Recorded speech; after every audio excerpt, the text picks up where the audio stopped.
Ladies and gentlemen, welcome to a wonderful, I believe, first round of playoffs for Season 30 of ETF2L. We have Se7en versus the Bin Black. Teams that we know, teams that we love, teams that are a little bit different to how we've seen them over the course of the season. But we are here with me, eepily. We're here with Eemes and we're here with Gemm.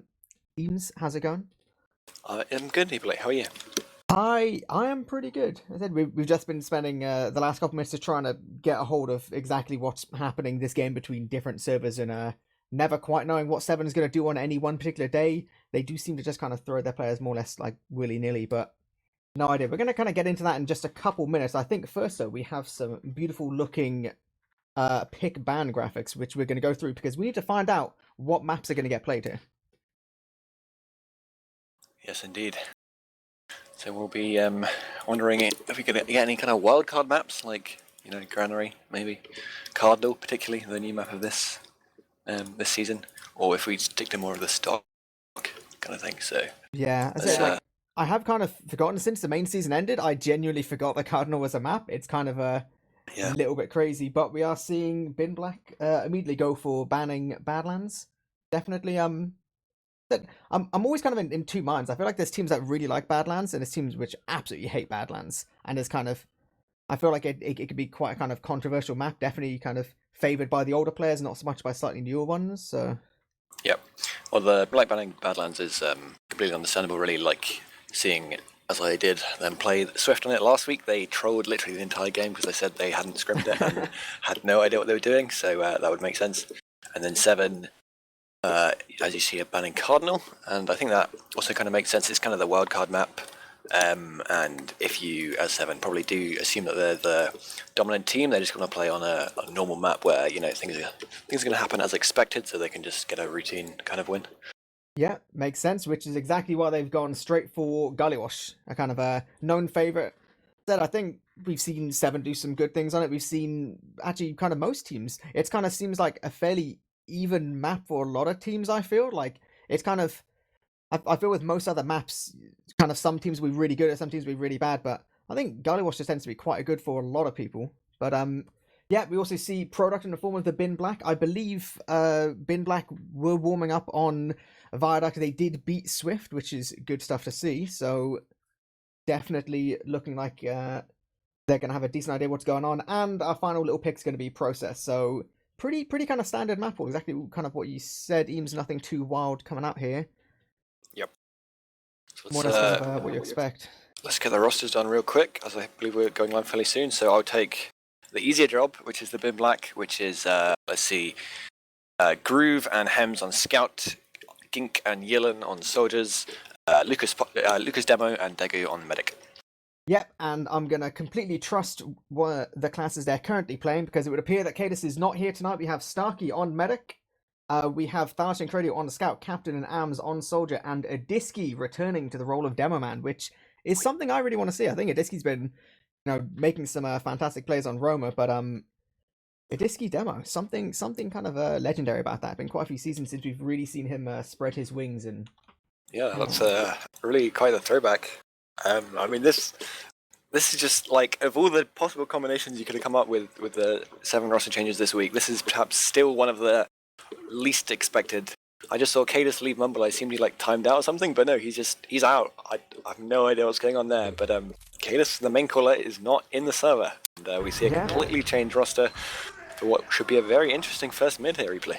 Yeah, definitely. So we're going to see how the boys do without their training wheels, without their strong main core. So here we are going into the first mid. Immediate aggression from the side of the Bin Black, and actually locking Thash and Adiski out immediately. But two frags immediately come in. Big rockets from the side of Captain and Ams as well, actually. Everything does seem to be going the way of Se7en, and yep, that's a really, really quick one. Yeah, I mean, that almost happened too fast for me to analyze, but yeah, kind of a risky decision from the Bin Black, trying to go up right side on the first mid, and Adiski knew exactly what was happening. Well, he backed up pretty quickly, and it looked like Lucas was going to take a lot of space up there, but he just, they came back into the choke, and the bombers really early from Captain, I think, got some good damage, so yeah, Se7en winning out there. Yes, they definitely looked like Bin Black didn't really get a foot in, but we're going to see how they're going to manage to hold on to this last, as Pyro's going to do some good work, but does get taken out still pretty quickly. A lot of Uber to play with. Now they've got to deal with the sentry, which they do now. This is going to be all on how well Lucas can kind of play towards point and how well Se7en can deal with these players by the spawn. The real choice is to either kind of get the frags, deal with the demo, or a little bit of both. And Eemes going down. Sticky still towards point, but no. Fredo and Gallywash combined straight onto point, getting loads of cap time. That's going to be a really, really quick round from the side of Se7en. Yeah, it was a pretty clinical last push there from Se7en. Getting the 2 early picks, and then it was just really easy. They could take their time. Deggy was absolutely nowhere near getting Uber, and Eemes bombed Lucas on the point, got him very low, and then Creddy just comes in from underneath, and there's no protection for him. So, yeah, pretty clinical last push there. Yeah, Se7en looking good. Definitely looked incredibly strong in that first round. We have to see Black can do anything a little bit different. This time not quite so aggressive, a little bit more passive playing towards the side. Huge bombing from Eemes, huge damage, but he's going to get taken down. It won't get a great deal for it. Captain goes down as well. This is suddenly looking bad, and with Starkey, the medic for Se7en, going down as well. This is going to be all on Gallywash and even possibly a Disky to try and get onto Daegu here, but between the combined power of the Black scouts, this is only really going to be a Disky desperately trying to sticky jump in. He's in behind. That's Hits one a pipe. Sticky, one pipe. Oh. Close there, and a nice little taunt around it out, so much better from Black there. What were they doing differently? Well, I think originally in the mid, the Black had some pretty bad positioning. Like, they took a long time to get up through that elbow, but Eemes and Captain, they both went in for some pretty deep bombs, and although they got some decent damage, they didn't really finish any frags, so they just got cleaned up. And normally what happens at that point is K just walks over the point, and he has so much space because the soldiers are in that he just destroys everyone, but Adisi was very far back, so they didn't really get the capitalization off the damage, so it was the Se7en soldiers just kind of fed there. Yeah, well, now on this last we have an exact mirror of what we saw only about a minute and a half ago. Uber comes straight in, Pyro's being played around the sentry to try and help, but it's not going to do a great deal. Once again, we're in a situation where Black are going to have to move slowly towards point, but they have actually lost two already. And with Credu getting a lot of damage here on both these players, and this big bomb in from Eemes. Yeah, he's going to take down the medic, and this is just going to be kind of Lucas trying to get out here. Definitely nowhere near as clinical as we saw from Se7en. No, not at all. It was, well, they didn't get the early picks at all, like Se7en did, so well played by Se7en, I guess, to not get caught out there. And also, they tried to pressure Adiski and Captain, who were both under the point there in the kind of stronghold with all the stickies and, you know, the pocket soldier helping out. And, oh, I guess Captain might be roaming, actually. Yeah, I guess that makes sense. So Captain and roamer. But anyway, there was nothing they could do to the players under point, and so yeah, it was a good hold. And Se7en coming in through choke with a large Uberad and really no contesting from the Black. They're just going to have to leave, and with Daegu still at 30%, they're going to probably give up 2 here as well. Yeah, you'd imagine that there was a little bit of a chance there for Gink or Sniper to get something, but Se7en's fully aware of what's going on. It's going to be all on again. Gink will get the force, actually. That's going to be really good, but Groove is going to go down here, and with Ilan going down as well, this might be the opportunity for Se7en to walk all the way straight through, possibly main or upper lobby straight to last. Daegu still only on 50%. This isn't going to be enough to try and block the point here, but it's all on if Se7en are fast enough. Busting straight through top left. Damage in on Lucas, but Hem's hitting some crispy shots, but Sticky's all over point. Gallywash playing it. Yeah, that's going to be a second round right there. Yeah, that was really nice. Very fast play there from Se7en, getting in on those picks. Daegu actually got a saw there, so got up to 96%, but he couldn't quite get the Uber before it was capped. So then, yeah, really nice point play from Se7en, and just transitioning so well there. Yeah, they kind of playing exactly as fast as they needed to here. Could be, I think it'll be interesting to see what's going to happen this mid, whether Disky can have a little bit more of an impact. Another huge bomb in, this time from Captain. Again, doesn't really amount to anything. With Eemes trying to follow up a little bit. Getting good damage, but not frags here, so with Gink on this huge flank behind, I think all the Black really have to do is just kind of delay long enough for this flank to come in. Immediately takes down Adisky and Eemes as well. Starkey's completely caught out to the side here. Yeah. Yeah, this should be a pretty easy wipe. Yeah, only losing Groove there. Yeah, that was really nice from the Black. They got the early frag from Captain, which was kind of a polytime bomb from him, but then they didn't. They knew they would win the mid if they just ground it out and didn't go too aggressive and wait for Gink to get on the flank. So they just played there, fought the 5v5 for a few seconds, and then once Gink came in, they all collapsed, and it was just far too much for Se7en to have to deal with. Yeah, said it was all about that, just, you know, chilling out a little bit, playing a little bit slow, and hoping to see exactly that happen here on this last push. Hopefully Black will be aware that they just kind of, you know, they rushed things. They kind of lost too many picks on this last push the previous round, so in they comes through shot, and not going to use a tool yet, use a little bit later, which is making things much easier, and immediately Hem He's just going to get onto Adiski here. Adiski living will be a pure miracle. Yep, he goes down. Now no stickies towards point. Groove can start playing and getting a lot of time. A lot of spam as well, but no. Captain and Dallas desperately trying to save it behind the point, but Eelen's going to come in. 2 crispy rockets, 2 frags, 1 round. Yeah, that was a much better push from the Bin Black. It was kind of weird. I guess the reason that they didn't have a Sentry 7 was that some really nice peeking early from the spam classes on the Bin Black when they got it down, and so it would have been only level 1 if they'd had it up. So they ended up opting for a, I think, heavy pyro, which is good, but it doesn't, it doesn't do the denial as well as the Sentry would. So a really easy take of top right for the Bin Black as we see them trying to get back into the game on this mid again. Lucas hitting a really nice pop onto the med somehow. So, but Daegu is also dead, but it's just going to be a really scrappy fight. All the Bin Black soldiers are really deep. And Thanos is probably going to die on the floor here. Eemes will be behind in choke, going to jump in here and trying to get some good damage, but he will probably be cleaned up on the floor. Some very weak players on both sides, but yeah, Eemes looks like he's going to die to Eemes unless he hits a miracle rocket. So that's a pretty good mid from the Bin Black. Yeah, definitely. Both medics died super early, so I guess, it kind of turns into that bit of a scrappy fight, and then I feel like on Gallywash it all comes down to like has that high ground in the later part. We saw there Eemes against 2, but he's playing from the floor. They've got all the height. Really not a lot he can do. Same really for Thalas just a little bit earlier. So kind of yeah, it's all about that positioning slightly later on. But actually, Bin Black don't want to waste any time here. They're trying to bust directly through the choke point. They have actually managed to get through just a second before Se7en could set up. But unfortunately, the rest of their team nowhere really to be seen. So Groove a little bit kind of gets sold out there. Yeah, it was a pretty risky play. I mean, I do like the fact that as soon as it started to go badly with them losing their scout, they decided to back out, because if they full committed there, it would have probably been a complete wipe, as Se7en did have the better positioning. But yeah, I mean, yeah, when you go for the bust like that, sometimes it can work just because they're not looking close, but yeah, it's a wise decision to not fully commit.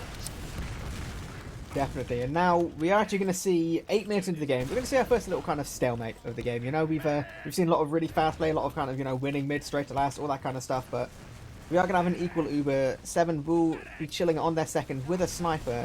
Whereas a Bin Black do want to see if they can actually peek a little bit on Big Door, but they're taking so much damage. I think this is going to be a really good opportunity for Predator to take some space here. And with Daegu so close, there's this constant risk of just a bit of a wide peak, but I think Se7en are content to just slow things down a little bit, as noted by Ilan in chat. They don't have to rush here. They are round up. They know that Se7en plays best when playing in control. So anyway, they do manage to get a cheeky little pick here on Gink. Maybe an opportunity for Predu to go do something. Actually, Eemes jumps in from lower, immediately gets onto Daegu, but he goes down along with Gallywash, so yeah, I mean, Bin Black could actually take the opportunity to peek here. Creddy will be watching choke as sniper, so they're going to have to pressure him out, but he doesn't hit his shot. So actually, Lucas is going to walk in and take a lot of space, and it's looking really hard for Se7en to contest. Look to get a really good Uber here. Although, no. Creddy just peeked his shot. Disastrous for Bin Black. Yeah, right there. Creddy actually getting a second one, and then there's actually 2 of the Bin Black players in lobby desperately trying to get on to him to shut him down, but Se7en's having absolutely none of it. I mean, Ilan will go for a super deep bomb, desperately trying to get on Starkey. One rocket. No, Starkey doesn't use their 18 health. Perfectly in control, and now it's just Daegu spawning all by himself. Really, really clutch shots there from Predu, but at the same time, it's kind of what's expected of him by this point. His sniper is somewhat legendary. It was, I think, a 6v5 or 6v4 for a bit for the Bin Black there. And so essentially there was no scouts alive on Se7en. They had a spare soldier. They should have been bombing Credio in lobby and making sure that he was shut out. Lucas could deny top, I was fine, but they needed to get someone in the sniper, and he was just so free that yeah, he got those 2 huge shots. Eemes is hitting nuts rockets right now, sorry. He's just hitting all the mic rockets from upper lobby, and actually his Uber's going to go straight into River, directly behind Daegu and Groove. Yeah, Daegu will go down as well. Groove's lucky to escape with his life, and once again, Se7en's in this controlling position on second.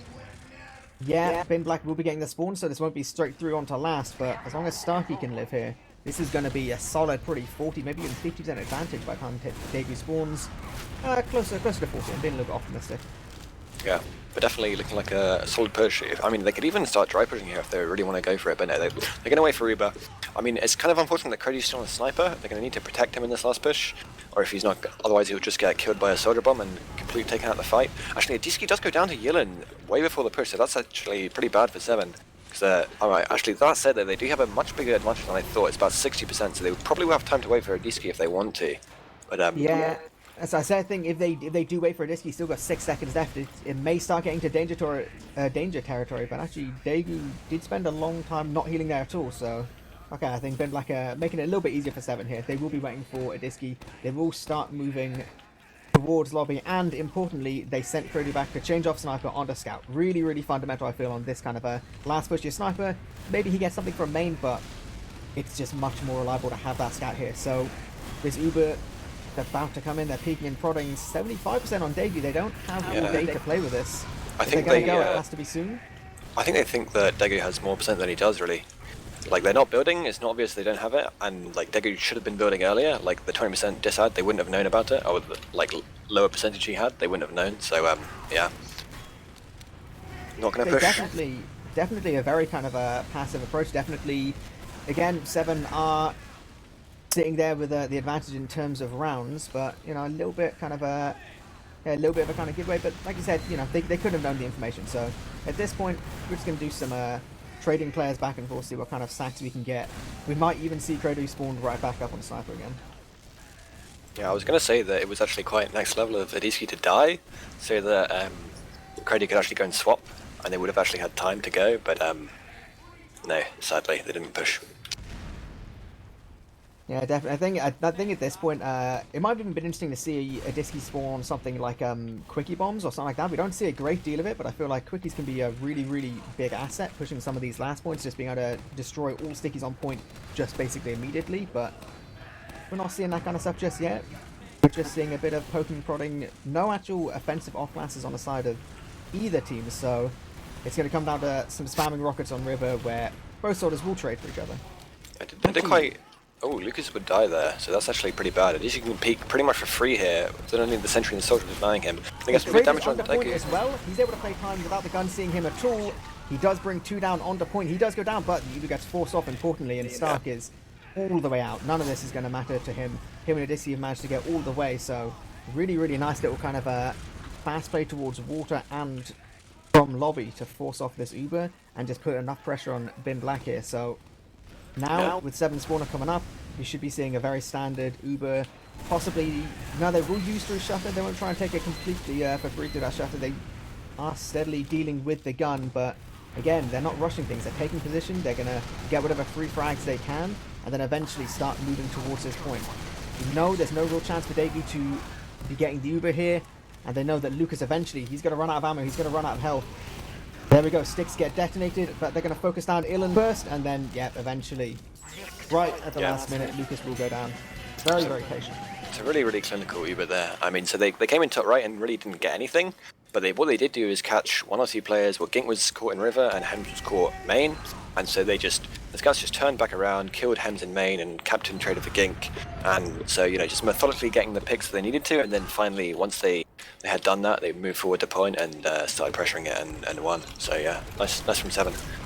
Definitely incredibly patient, but this mid won't be patient, as both 7 soldiers jump in immediately, getting huge damage, but both go down without getting any frags whatsoever, and now this is immediately curtains for Se7en's mid. They're just running all the way. They do get 2 frags for their efforts, but Starkey and Adisky are all the way gone. Pretty will manage to meet up with them, and I think they're actually, Adisky seems really intent to try and hold on to second, trying to drag his team desperately far forward, knowing that Bin Black haven't really got in a position to completely take control yet. So I feel like maybe there was a bit of a wasted opportunity where Bin Black could have taken a bit more position, but now it's just that little bit too late. Yeah, it was interesting the mid. Like afterwards, you saw pretty much every player on the Bin Black was very, very weak in red health. But none of them went down. So the bombs from the soldiers getting a lot of damage, but nothing was getting cleaned up on, so they could just force the rest of Se7en out. Yeah, but even with such a dominating mid, this will still be an equal Uber hold with Bin Black playing towards mid. They actually look like they want to peek forward, maybe to get a sack or even just a trade here. Yep, Uber's going to get used. Immediately comes in, Stark is just dancing around, he hasn't taken a single point of damage yet whatsoever, not a single point, doesn't have to use, absolutely disastrous for Bin Black there. Yeah, that was very, very nice from Starkey, just knowing exactly how he needed to dodge you know, goes behind the rock, makes it so hard for Yilin. He's getting juggled by the scouts as well, and then even when he finally gets in, could maybe hit a direct. The surf is jump and strafe from Stark is just far too good. So Yilin Gink will go for the force. He does get the force in Stark, so that's fairly well played by him. The Big Black will have an advantage here, but Hems is behind. Hems should never be dying there. It should only be Gink dying for the force, and this means that it's going to be a pretty much free second take for Se7en now that they've got these 2 picks.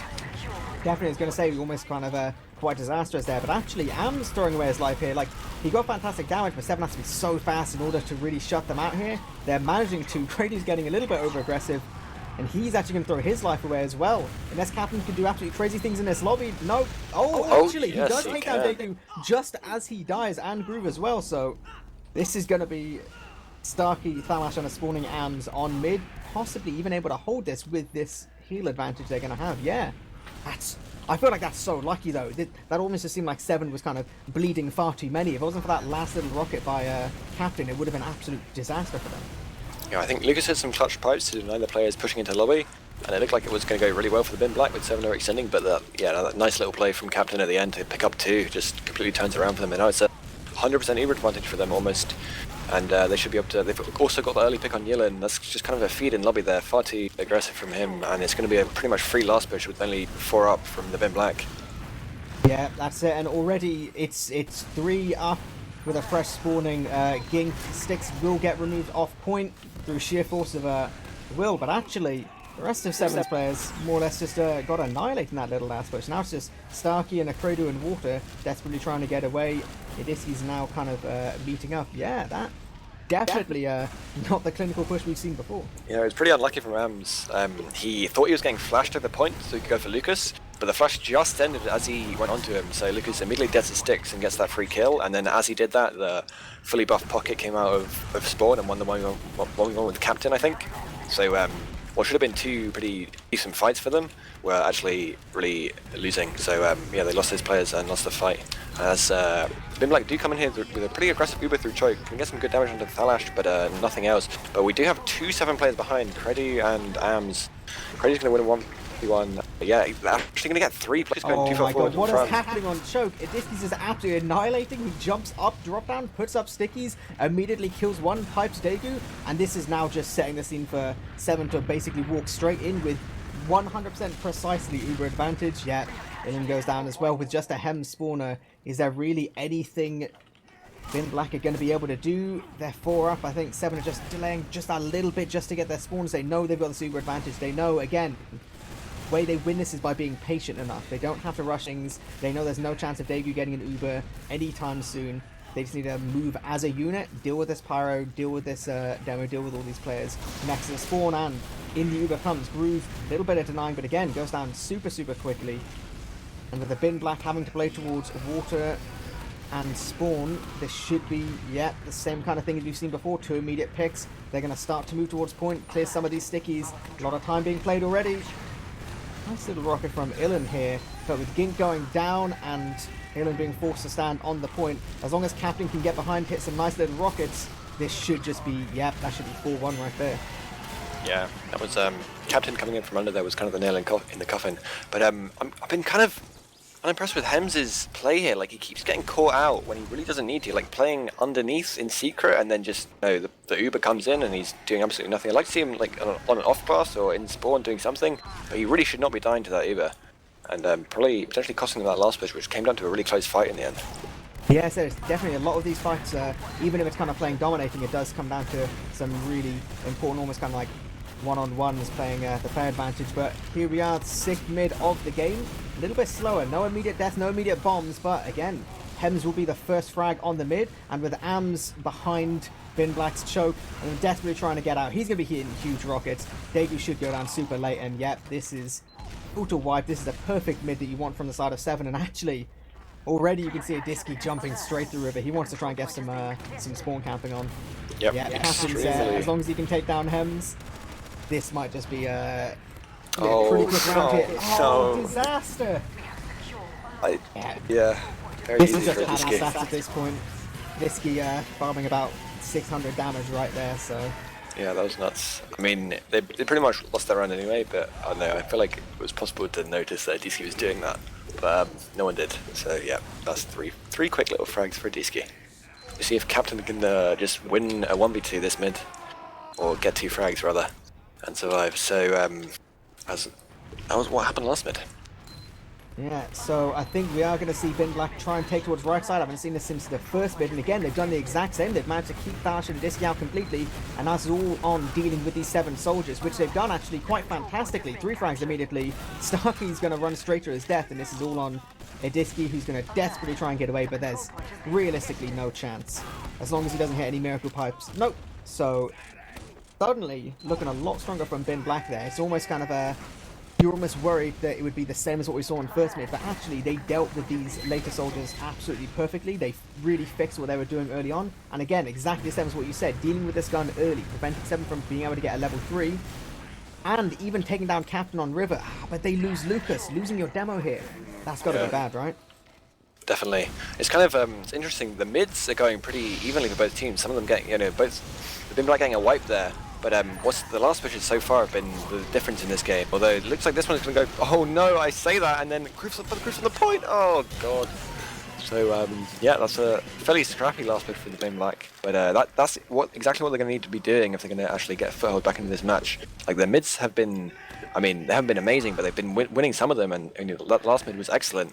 If they can just keep using that and then converting the last pushes, they'll be much better off. Yeah, definitely. It's nice to see the fact that they've clearly seen what they did wrong and they know how to fix it as well. It'll be interesting to see whether they can find what's wrong with mids where they go their own side, but they're not going to. They're going to go for the exact same kind of mid. They know they can knock them out. They know they have to deal with these soldiers. Eemes is getting super weak. Yeah, he gets taken down, and very nearly Captain as well, but Daegu does go down this time, so this is all going to be in a bit of a scrappy fight. Starkey does go down as well, so this turns into a 3v4 advantage to the side of Bin Black, and they're making it work. So once again, Ediski's our last little player. He's going to go down as well. Not quite as disastrous for Se7en. They won't be going into last with a massive uber disadvantage, but definitely much stronger. But you almost got to think 7 minutes to go and 3 rounds down for the Bin Black. They've got to start thinking how they're going to really convert enough rounds in the time remaining. Yeah, that was an absolute scrap of a mid. Like, just chaos fights over on that top right side. I think the main deciding factor was that for almost the entirety of the mid, Ediski was locked out in choke, couldn't get any heals and couldn't really come into the fight, so the damage from him was kind of missing. So when overall they lost it, although both meds did die. Yeah, so I think at this point, Se7en is going to they're going to have that voice in the back of their head thinking, what if we build a gun? What if we just, have a pyro? What if we just wait? What if we wait it out, play until there's about 4 minutes left, start making it so the Bin Black don't really have much of a choice but to kind of dry push or go for an exchange and kind of repush, or just, do something. Start forcing them to kind of get pressured by this timer. Bin Black do seem to want to do something towards River and Water. They're kind of peeking, prodding with their soldiers, but I think they can see this gun, they can see this power. They know it won't be easy, especially as they nearly lose Lucas in lobby here as well. Definitely seems like a lot of these kind of little spam bits, there's just a slight edge for Se7en. Just kind of they're almost in the driving seat, but big bomb comes in straight on the point. That's no, getting completely drugged by the sentry there. They should really try and get the sentry down before he goes for that sack. But yeah, I think Se7en really listening to the bug in the back of their head at the moment. Just gonna slow it down. Yeah, well, if it ain't broke, don't try and fix it. And with both soldiers going in, Starkey not having to use here, this is now Se7en's chance to see what they can do. We have the hugest bomb of Eemes ever. He actually, they have gone completely behind on choke without being seen, as long as he doesn't get spotted by Illan, which he does. That's pretty unlucky. He did really well to actually jump over King's head. He completely didn't see him. But then he will get cleaned up by Illan, who was the spawner at the perfect wrong time for him. So, yeah. We'll see if Bin Black can just get the sentry down here. So we do have a pause, I think. Yeah, I believe we do have a little pause. So, just a little bit. I think it's worth kind of noting. Obviously, when we've seen Se7en play before, they tend to play kind of quite reserved. They tend to play, fairly safe as long as they have an advantage. I feel like playing with Ediski and Demo, they're kind of almost a little bit outstaying their welcome a couple of times. Like Ediski in lobby there, he was really, really lucky to live, and I feel like it's those kind of situations where if you lose your Demo defending another round for the Bin Black, just, that one little bit where he lives at about 35 HP. Does seem, it's similar to the Se7en that we know, but not quite all the way there, as you would expect playing with a slightly different roster. I mean, Adisi, obviously, it's been a solid demo for a long time, but perhaps still, you know, shaking off the rust a bit, like getting caught in these situations, or almost caught in that one. But yeah, it's, I don't know, I don't have an ending to this point, as the pause will look like it's ending. I That's guess nice. that's a pause unpause for some kind of player to rejoin. No idea. We have got about 5 minutes to go, so if you're on the side of the bin black, if you were their main caller, what would you be thinking right now? What would you be saying to your team? How are you going to manage to get 3 rounds in just 5 minutes? I don't know, maybe going for a trade could be a good answer. You can get the demo in, get the sentry down, and then try and make some chaos happen.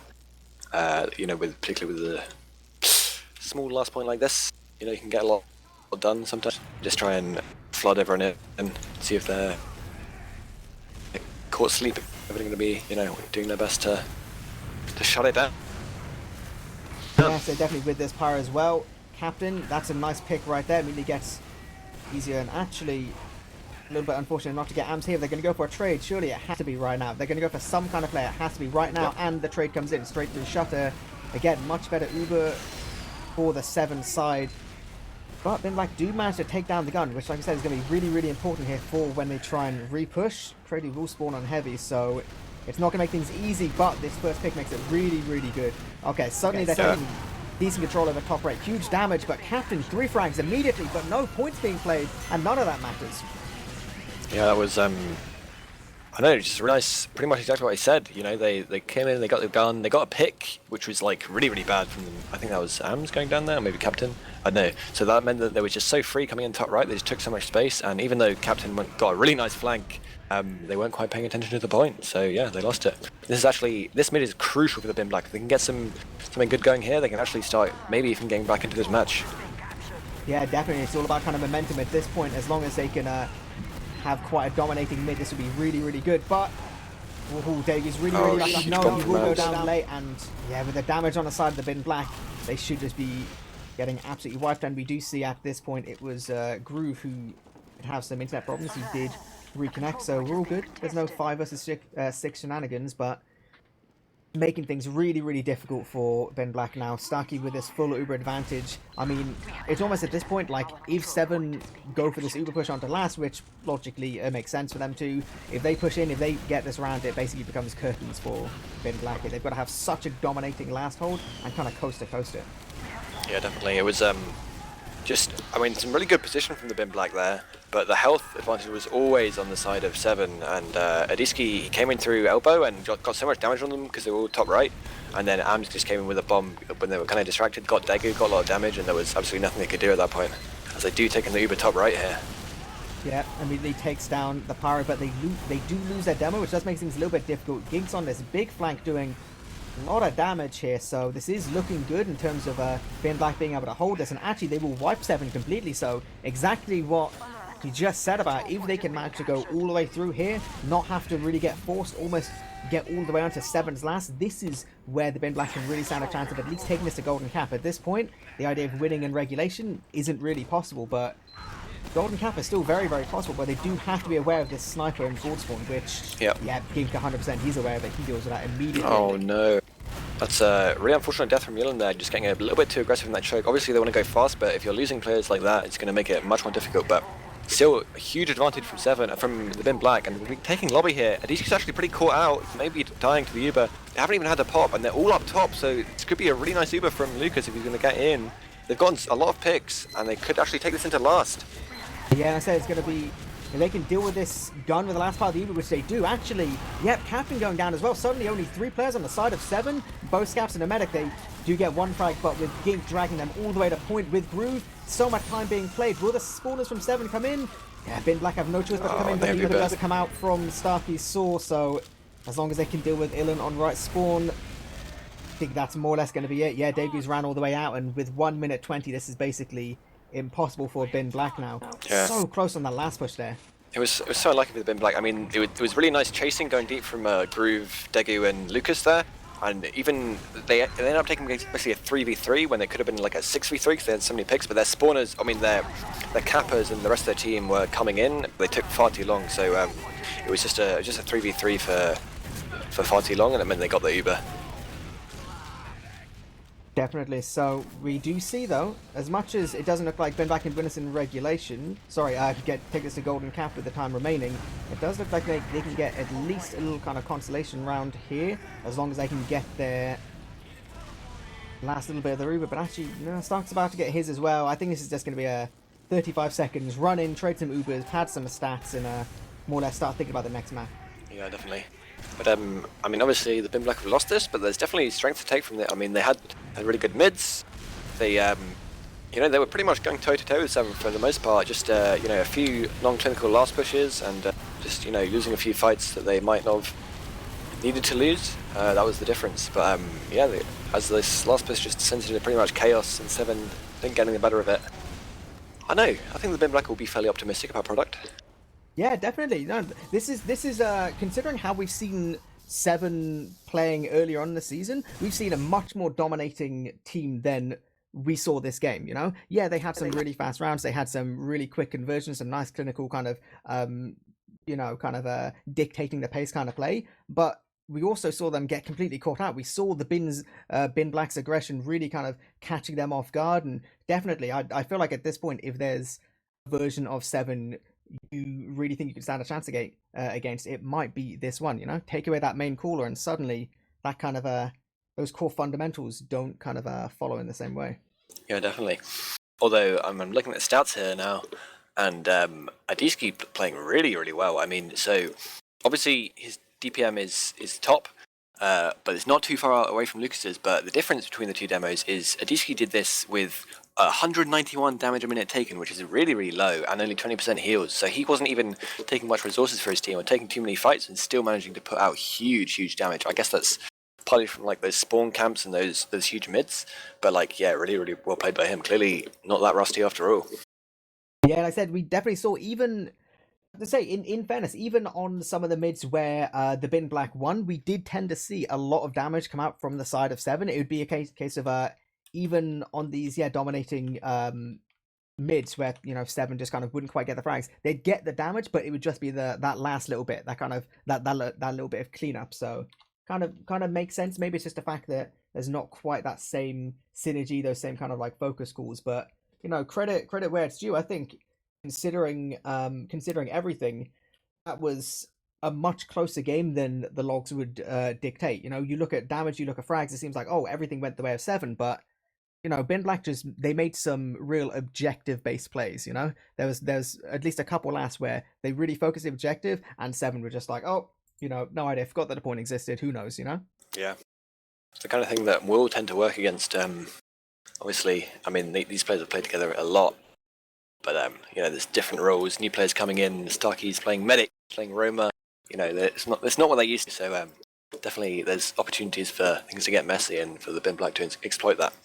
Yeah, definitely. And just speaking of, playing the objective, this is the perfect map to really take that into account. Viaduct, we know, we've seen this time and time again, that you can have better DM, you can have, almost like better coordination, you can have insane strats, whatever. But if you're just a little bit too slow capping the point each time, that can really, really hurt you. Teams have lost, incredibly important games just by not standing on the point when they needed to. It's been done before. We've seen it at Rewind, we've seen the legend of Happy himself. It's happened before, and it can happen again. So especially, I know people always bring it up as a bit of a recurring joke, but we did see, was it the Bin Black or just a very, very similar team which absolutely dominated Se7en at one point on this map, a truly brutal game where Domo completely thrashed him into the dirt. The memory of that may still sting to some of these Se7en players. The 221, although Cadus isn't playing, so the famous 221 KD from that game and Domo getting literally 500 DPM may not sting as much for these players. None of who, I guess, Starkey and Captain didn't play in that game, and obviously DC was not on demo. But yeah, it was a lot of these players who'd played in that. So I think Hems, Gink, Yillen, all on that team, and Dego, I think. So it makes sense for Bin Black to be fairly kind of confident going into this. I think the biggest thing on the side of Se7en, again, like we talked about it a little bit before the cast. I would imagine Se7en's going to play the same kind of situation we've seen him do previously, where Thalash and Eemes will play Scout and Crady will perma-snipe. Now, there was one game with Eemes perma sniping earlier on in the season during Viaduct, one of the Viaduct weeks, unsurprisingly, where we didn't quite see Credu hitting the shots he's known for, but the sheer force of Thalash and Eemes combined still, won them the game fairly comfortably. And I feel like that's going to be the biggest challenge for Bin Black, especially with, like you pointed out last game, it does seem like Hems is just getting a little bit too caught out, getting a little bit kind of ahead of himself and kind of almost throwing his life away unnecessarily. And on Viaduct, losing a scout unnecessarily can be absolutely disastrous. Yeah, I think the key factor is here is going to be if the Bin Black can be able to like go full committing, like really aggressive with both. I'm assuming they're not going to snipe because I don't think there's any particularly strong snipers on their team. But if they're going to be able to like fully get in with their soldiers going deep, doing deep bombs and going behind, and Lucas getting across the point, and if they can get in far enough, quick enough to make it messy enough that the Credy can't get a lot of shots off, and if they can do that, then it'll be looking pretty good. As we do see both teams trying to get blue here. As if we're gonna see a heavy fist fight, I swear I'm gonna lose it. Okay, I'm gonna lose it. This is round 1 of season 30 Prem playoffs, and if we see, I swear, if we see a heavy fist fight to decide which team's on which. I'm gonna be optimistic and just hope everyone will just kind of work it out. No, not happening. Right. Considering what we were saying there about really dealing with a sniper, I thought it's important to kind of mention there was some really, really good reads I thought from Gink last game in terms of kind of predicting that right kind of timing of Stark moving through choke points, predicting those times for where, Thalass or Crady is going to spawn a sniper, seemed like immediately able to deny probably above 50% of the time. We obviously saw one time where it was just absolutely disastrous, didn't quite get done, but a couple other times really forced Se7en to not be able to rely on that sniper in the same way. So I almost think it's going to kind of be this battle of Disky versus these Bin Black soldiers. Again, we were saying before the game, Adiski has said himself he feels very, very confident roaming on Viaduct. He feels like, he has a lot of control. He feels very, Adiski will be demo, won't he? Oh, you're right, actually. Yeah. I have messed up is what I've done. I'm going to ignore all of that. Maybe they'll put him on sod. No, they won't. All right, so this is actually going to be on whoever, in fact, is going to be roaming for Se7en, which I don't think we still quite worked out. Let's find out. I would assume the roster they would go for would be Thalash, Scout, Captain, the Soul Soldier, Credy Snipe, and Adishi Demo. Dark Med. Although, who knows? They just maybe they switch it up. Maybe they random it. Yeah, but I see, it does make sense. Put Eemes on that Scout role, put Captain on Soldier. Definitely, there's no reason why Captain can't absolutely thrash. He's definitely one of the best soldiers I think European TFT's ever seen, and considering the fact that he basically permanently plays on LAN, can't argue with his ability to hit rockets. But yeah, they can play a little bit around Credu. I think they stand a very solid chance here, but I don't know. I'm hoping at least this goes to a third map. Yeah, I mean, there is a glimmer of hope for the Bin Black in that normally you see Credy putting out, the crazy Tiger stats, and they're pretty much interchangeable, those two. But last map, Credy, 230 DPM, 20 for 19. It's not terrible for flank scout and watch, but it's definitely not. He's not pounding. He's not on fire. I did see him lose a 1v1 to Hems at one point, so which actually some entire mid because they fought over the point, and Hems completely won it, and then he just ran forward and made so much space. But I think we see a pause, so I guess that must mean that we've started at 90 seconds, and okay. We're being told that they might just RR anyway, so it may be a false start. Be aware, be patient. Things may happen. At least we decided what team we're going to be on. That's a positive thing. We're all about baby steps here. This is actually really weird for me to see Se7en playing in red. I think I've scrimmed them for once or twice a week, or even more than that sometimes. For about 3 months, and we have never played against them in red. I don't think ever. They're always adamant about it on blue, and we don't really care that much. We also like playing in red. But yeah, so Se7en are playing red for the first time in their lives. Maybe this will mean they'll lose for the first time. Maybe this is going to be where Se7en absolutely disaster. He gets 3-0'd and then swear never to play on red. Yeah. Again, quite possibly. So maybe they'll start shooting their teammates. Maybe they'll just get confused. Maybe they don't actually have the big brains everyone tries to associate with them. Yeah, like I said, I think there's not too much more we can really say about Viaduct as a map. We've seen both teams looking fairly confident. Like I said, we did see Bin Black beating Swift earlier, which is definitely a team which you kind of would expect based on the season to be a little bit ahead of them. But actually, I think we will be going straight into this. And nope, okay, we're being told this is the fake one. So, but we can still enjoy the mid. We can still see if there's some nutty headshots and or air shots happening as we go into this. This is a little practice mid, you know. Yep. And Illan times out. That'll be why we did that. Excellent headshot from Crady. Well done. Well, I guess that's a good sign at least that Crady's taking shots. Well, for Se7en anyway. In fairness, you got to think on the. I mean, I'm sure the Bin Black was like aware. They know how Se7en will play at this point. They would expect Crady to be sniping, but at least at this point, you know, they got that bit more reassurance. Okay, they will be running sniper to mid. It won't be a case of, you know, run kind of default to mid and then snipe after they win it or something. So, you know, definitely they're gonna expect this. So we would kind of predict seeing something like some deep bombs onto Cliff or onto China, or where the sniper's gonna be. Maybe, you know, kind of delay a little bit just to put some pressure on Crady and allow Lucas to run forward. Hopefully, I'm desperately hoping Lucas does actually run the loose cannon permanently on this map, because I actually feel like that gun could be pretty nuts on Viaduct. Yeah, it was actually nice little spacing. It was weird to see. So Thalash, I think at the start of pretty much every mid, or in spawn rather, would check for the enemy sniper. He checked and there was no sniper on their team, whereas the Bin Black did not check and there was the sniper in Crady. I guess they pretty much knew he'd be sniper anyway, but you know, they may as well check. Kind of dumb that they wouldn't. But yeah, anyway, I know Crady should be looking to hit some good shots in this mid. Yeah, or at least I said I feel like half the time on sniper, even if you. It's obviously quite important that you hit something significant, but as long as the team gets like an opening frag, it kind of then is a case of just having the sniper live, because just that constant threat of there is a sniper, we can't do these same kind of big slow jumps or these slow movements up towards point. Kind of, it's almost like that fear the sniper can be, you know, almost incredibly effective in itself. So here we are. This isn't the fake one. This is the real one.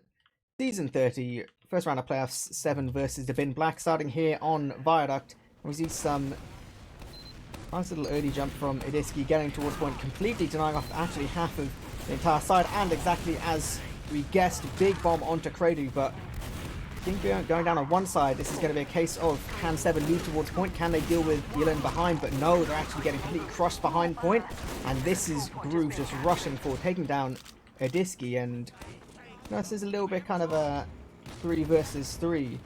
It's quite brave of Se7en to try and move up towards point. Clearly, Thalash is very confident. Nice little headshot from Crady here, but no, Bin Black knows exactly what they're doing. They're playing around point. They know they're going to get their spawns, but actually, no, Daegu gets body shot and all of that. So immediately, all Stark gets to do is wait for his Uber and just kind of try and play around him to try and not get forced here as they move up this left-hand side of point. Yeah, that is not what you want to see. Crady getting just a tiny little bit too much space there. I think they really didn't expect to be body shot from that position because he was really far forward and fully scoped in.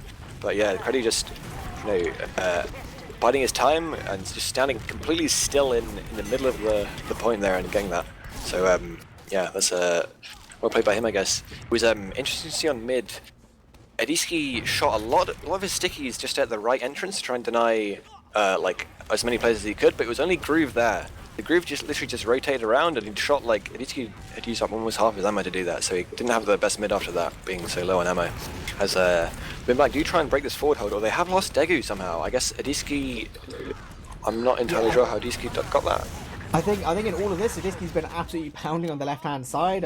I kind of thought it was maybe looking a bit bad for Se7en as kind of Eemes almost just passive straight through left onto Lass and kind of a little bit of an unnecessary death, but Eemes kind of held his stickies, he hit his pipes and did exactly what was needed of him. So Se7en won't be able to foothold here, and they will lose Eemes, but with Saki so close to this Uber, they should be able to repush straight onto point very, very quickly. And again, Daegu needs to make sure he manages to get out alive. 40 HP, but okay, he will live, so this does open up the possibility of actually quite an easy repush with the rest of Se7en getting pretty well minced. Yeah, nice stickies on the side of Lucas. We were praising Eemes on Cliff there, but I saw him putting up traps on Cliff when he was about 150 HP and then backing up, but Yilin completely caught him out, knew that he wasn't buffed at all, and just bombs him, 2 rockets him down, and then even though the Uber was forced there, they only really had scouts with which they could chase, so they couldn't really get anything at all.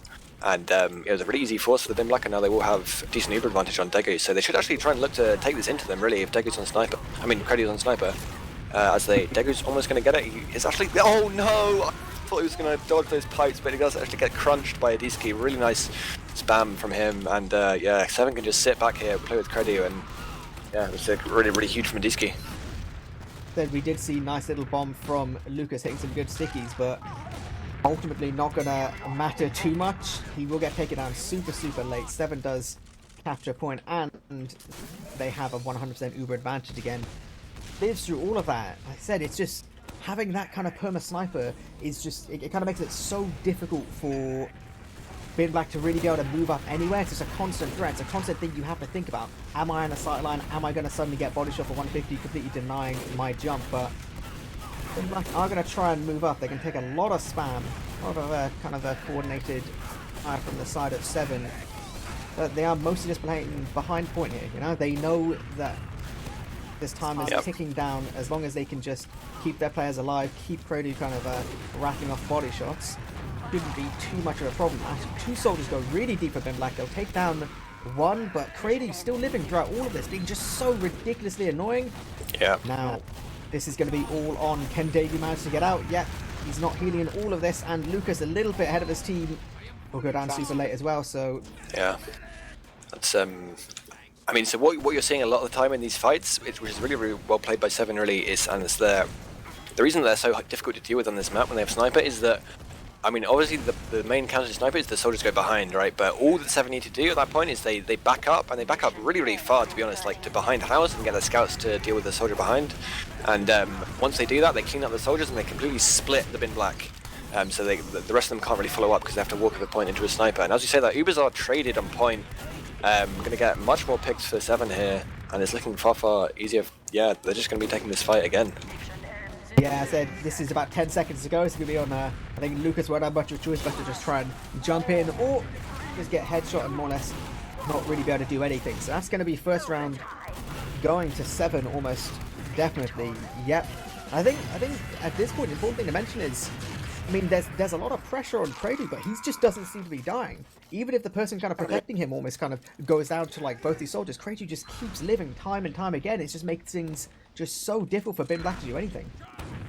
Yeah, definitely. And Crady playing kind of a little bit weirdly, really. He's not even playing on Cliff or on China. He's actually playing like underneath on the point and playing really, really aggressive and far forward, but he is still inside of his team. So this mid they will do exactly what they said before. They're going to back up all the way to Cliff pretty much to try and deal with the players behind. And now they're just going to, they've got the picks, both soldiers dead, and they're just going to slowly inch their way forward. Crady's getting the really easy kill on Degu because he's got so much space now. And it's just nothing that the rest of the Bin Black can do because they're so... Oh, Taki might die at Crater here. Oh my goodness. That's disastrous actually. Yeah, he got sent straight into the skybox, dies to full damage. So suddenly this mid, which looked absolutely fantastic for Se7en, like they will still cap it, but surely Bin Black with these heals and respawns should be able to maybe just retake. I'm pretty sure. So we haven't actually discussed the rather interesting fact that Lucas is on the what's it called? What's it even called? Loose cannon. The loose cannon, yeah. That's the one. Which is an odd choice, I guess. But I think I'm pretty sure what happened there was he double donked Starkey, who was at full HP, and then got launched in the air and cratered. So it was literally he one-shot him, which is going to actually turn the fight around quite a lot there. But although, as I say that, Adisi's going to get 2 frags on point as the Bin Black try and push over. Am's going to taunt Lucas. Oh, that's the double taunt. No, Yeah. Se7en, none of that. None of this double taunt nonsense. Not having it.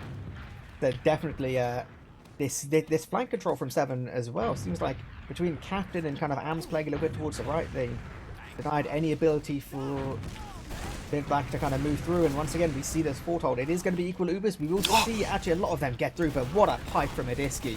Yeah, I just kind of saw that in the skybox trying to move my spec cam around, but yeah, that's huge from Adiski to defend himself there, because otherwise he really could have gone down to... He's actually going to taunt really late on, which is pretty funny. But yeah, so really good self-defense there, and I mean the foothold has been broken by the Bin Black, but they're going to be approaching point with a solo from Lucas, but he's really got no players around him, and he's going to have to jump so deep to try and get the force. We'll get it eventually, but he's way overextended. Probably going to... He does... actually, that was pretty nice. A little loose cannon jump out of there. Yeah, and actually Adiski has gone down, so maybe this is a time where Bin Black, with all their players not having to play with a sniper, can suddenly Yeah, get a huge amount of damage down. Actually, they take down Gallywash and Starkey. That's really, really important. Eemes going down late as well. So we're a little bit aware of Kredu and this bombing. Tapped in with a beautiful air shot. Okay, Daegu's down. That's exactly what Se7en needed to keep almost kind of a control over this round. I mean, yeah, Ben Black have control over the point, but with 7 spawns coming in with a heal advantage for at least a good 5 seconds more, they might not be able to play fast enough and just recap this without the Bin Black really being able to contest too much. So that's what's going to happen, I think. Yeah, they're just going to take the point completely for free. Kredu will get a nice kill, and with a 40% advantage for Stark, it's going to look really difficult for the Bin Black to be retaking this point anytime soon. They're going to have to do it. I'd like them to really do a sack wave, or at least do a really fast dry push before Stark get this Uber. But I know he is only 30% away, so they're going to have to start moving pretty quickly if they want to get this. Yeah, I think it's just going to be a case of, you know, I think Ben Black are a little bit kind of uncertain of what they want to do here. They know they want to try and deal with this sniper. They know they're going to send both soldiers in again, but neither Starkey nor Kredu will go down. Starkey's got his Uber and just, you know, there's no real chance they have to use here. Disky goes super deep, desperately trying to get something done, something for the logs, but not really going to matter too much. And with Daegu actually still not healing, this is not what you want to see from the side of Ben Black there. This basically comes down to a drop, otherwise it's almost impossible for them to really get a foothold back into this round. Yeah, definitely. You just see again with the soldier bombs, they're trying to go early, they're trying to initiate, they're getting in as far as they can, but there's just no real space for them to get in for free. They're either getting body shot across the point, or they have to jump so early that the jumps won't take them behind enough, and actually, Se7en are just going to take the Uber in here before Daegu even gets it and kill him. And Groover's 2 HP going to go down. It's only the soldiers alive, but there's really nothing they can do. And there's absolute dominance from Se7en. They don't have their main caller, but I don't think it looks like they really need him. They just got their scouts and their sniper, and that's pretty much it. Yeah, definitely. Like, I think it's kind of it's so difficult to see. You see a bunch of these double bombs from the side of the Bin Black soldiers. They'll go super deep, but they just don't seem to manage to get anything to work. I'm sure this is a case of you know, it's always difficult jumping a sniper, dealing with, you know, jumping straight into scouts of the likes of Gallywash and Eemes on 185, but making it so difficult. But this is it, 2 rounds to 0 for the side of Se7en, so Bin Black need to do something to make this mid work for them. And with Lucas going down immediately, we have to see some deep bombs from the side of their soldiers. 2 bombs come in, and again we see the exact same mid from Se7en. They back all the way up, they know they can kind of get some frags. But actually, it is almost like a little bit equal as long as Eemes doesn't get caught out here, which he actually will. Oh, no. Another disaster for Bin Black. And if Daegu dies super late here, this is making things so difficult for them to do anything. Yet he'll go down. Lucas quite possibly as well. And I mean, Se7en's positional play there, it's really so good. It was a 4v4 up to that last push, but so the Bin Black can either stand on point, in which case they're really, really exposed to the sniper, or they can actually try and keep pushing them, in which case that's what Yelan did. He bombed into China, but he was really alone, pretty much unbuffed, and so he obviously would die very quickly there. So there was really, either they push them, in which case they're jumping into scouts on high ground, or they stay there, in which case they're getting sniped. There's nothing, what can they do? Yeah, as I said, just this Se7en's contentness to just kind of sit back and wait, really dominating these mids. So Daegu gets headshot again, so it's almost like a free Uber on the side of Stark. He can flash and keep as much health as physically possible on his players, and yet Lucas and Gink more or less just have to back up, and this should be another foothold for Se7en with, say, won't actually be any real Uber advantage, not significant enough, but it's going to be equal. So really, if Bin Black have a chance to kind of get through, it's going to be busting through either main or the left now. But in it goes down. Daegu again gets headshot straight in the air, absolutely pounded. So we see the same movement back from Se7en, moving all the way back, playing all around Stark. They know, you know, just let this chariot kind of keep on rolling, let Kredu keep on bringing out these headshots, and it just feels like Bin Black just can't really get anything. They can't really make anything happen. It's just kind of smashing their heads against a brick wall.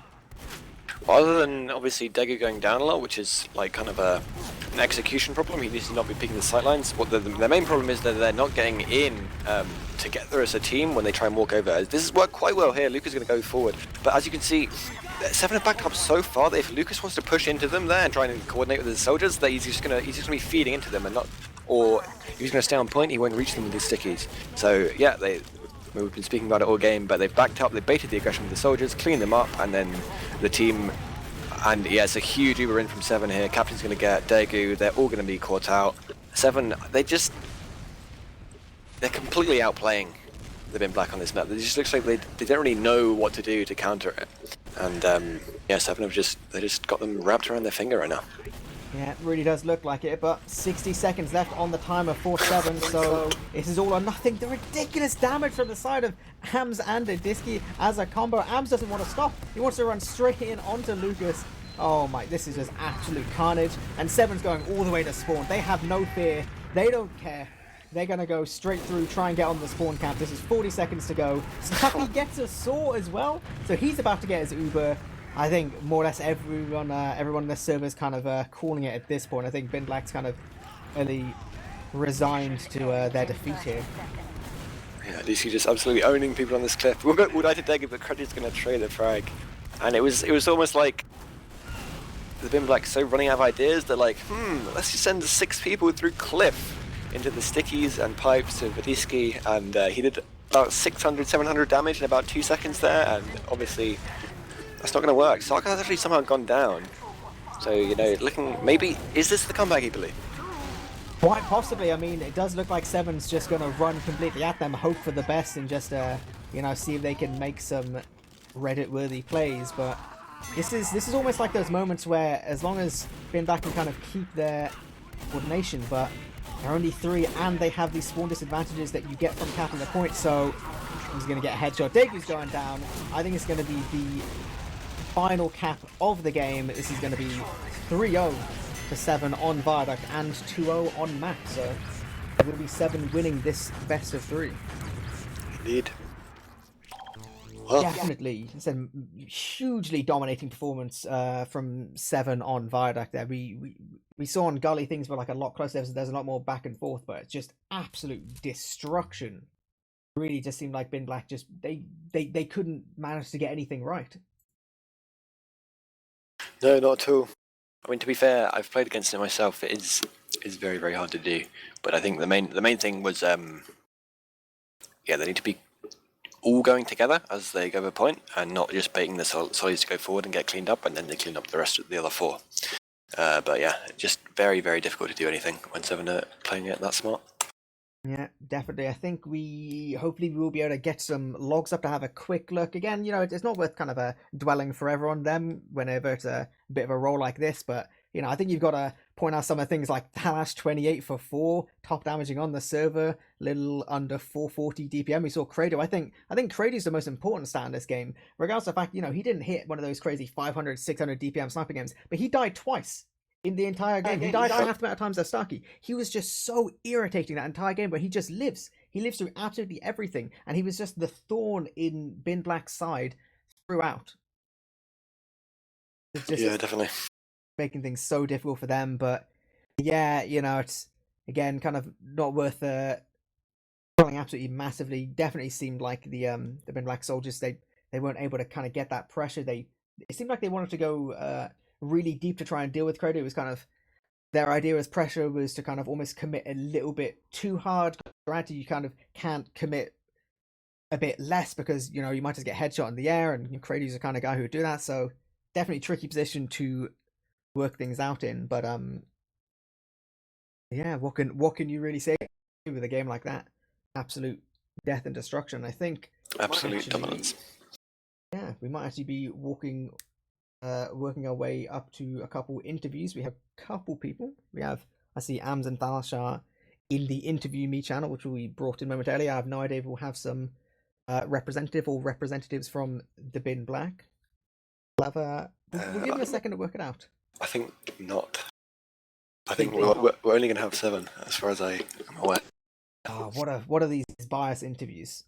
Disgraceful. We'll give him a chance to shout out what's happening. Stalemate, how's it going? Hey. Yo, pretty good, thanks.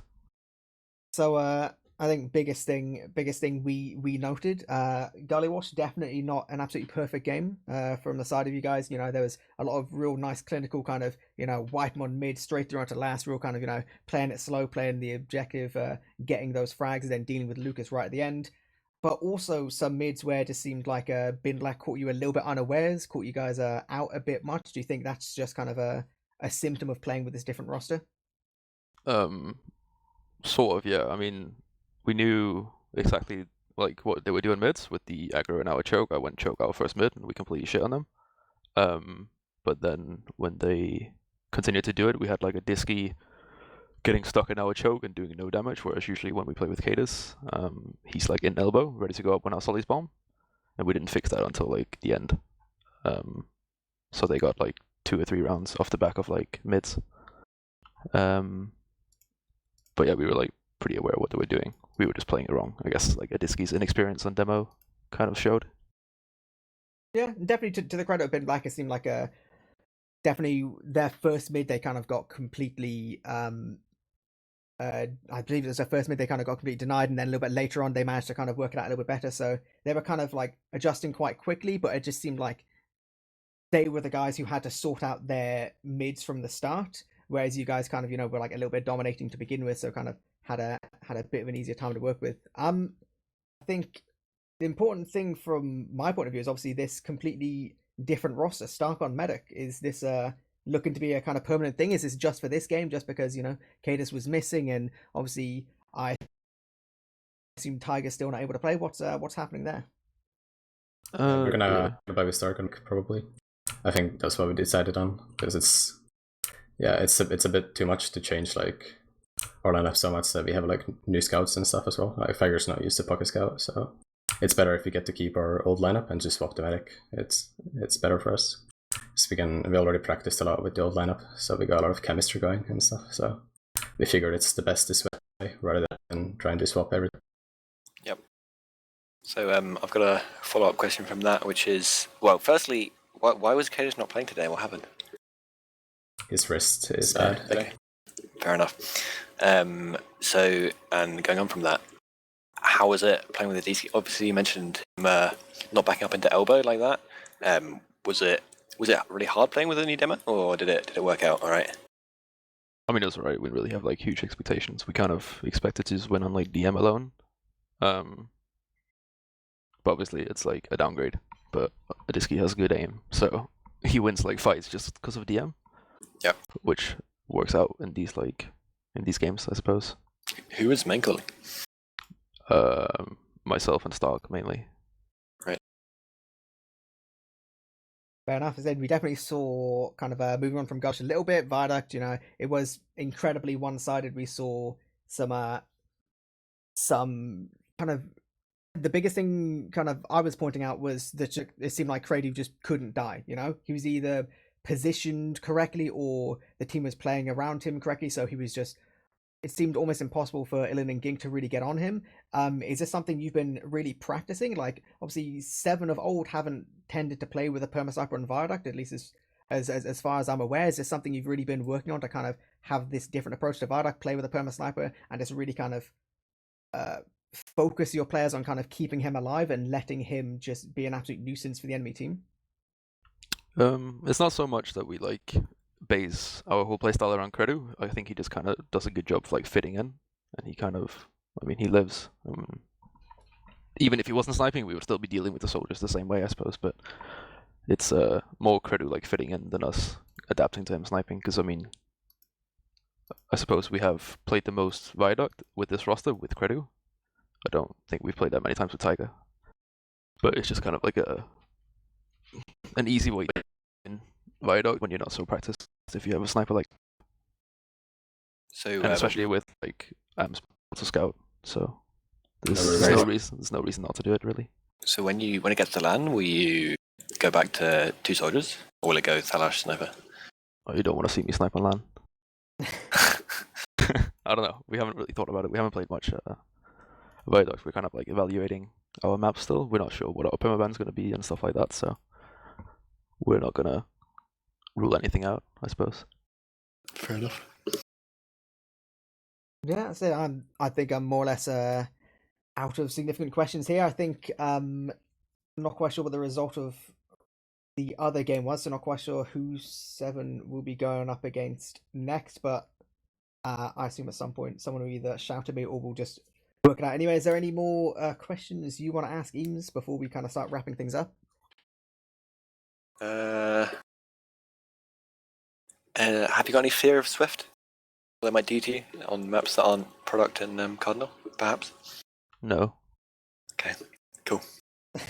Okay, yeah, thanks. Yeah, very confident. So Don't know what to say. We expect to win, I suppose. and Fair enough. hopefully taking that all the way through to taking down Frotech at I-63, which I'm sure will be nice and easy. But right, I think we're more or less going to start wrapping things up here. We're going to do our obligatory little shout out, starting at the top. Ams, anyone you want to give some love to? Nah. No, Lucas. Shout out to Lucas. I love that guy. Fucking great guy. Love him. Shout out to Lucas. Right, you are. Salash, I'll give it to you. Shout out to my team, I suppose. Keep an eye out on the Se7en Twitter. We're going to announce some stuff soon. I guess that's important, but nothing else. Fair enough. Eames, anyone for you? Anyone you want to point out? Shout out to my team. Shout out to Nasboy. I'm going to shout out all of your teams. I'm going to shout out Gemm for sitting there quietly and occasionally having a little giggle in our ears, which made us really confused and occasionally stop talking. But yeah, that's going to be it. We're going to have a whole bunch more playoff games and obviously more Nations Cup happening on TFTV in the next couple of weeks. So keep paying attention. I think as of the last week, there's been about 2 games per day on average. So yeah, stay tuned to the tweeters and the Twitches, and we'll see you next time. Shout out to C.